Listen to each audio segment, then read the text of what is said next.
Pinag-uusapan po nila kung sakaling mamaril sila ay majujuvenile sila.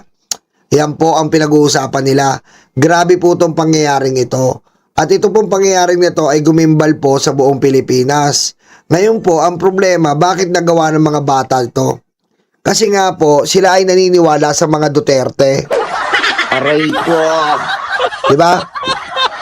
Bakit mo nasabi, Nyolo? Kasi kung ano po ang ginagawa mo, ginagaya po yan ng mga bata. Okay? Mamaya talakayin po natin. Pakinggan muna natin to, okay?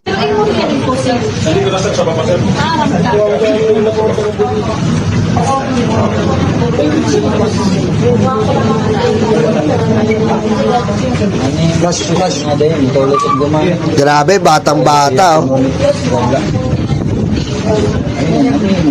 Ito po mukhang bata, yung isa mukhang ano eh, yung isa po mukhang ano eh, may edad na eh, yung isa eh.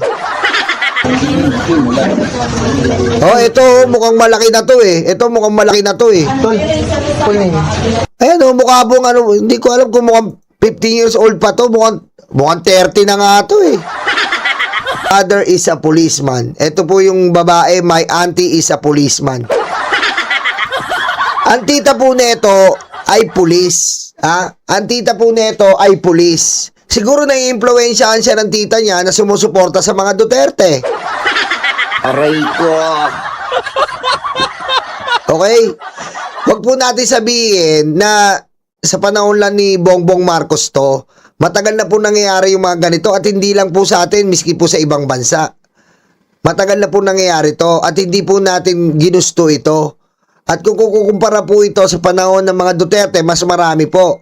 Ngayon, ang problema dito, etong auntie ay kung ano nakikita ng bata, nakikita ng matanda. Aray ko. Diba? Ngayon, eto pong bata siguro, nakikita niya, sumusuporta yung auntie niya sa mga Duterte, ay okay lang pumatay. Aray ko. Diba?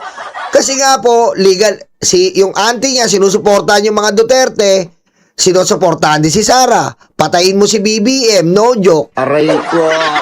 Oh.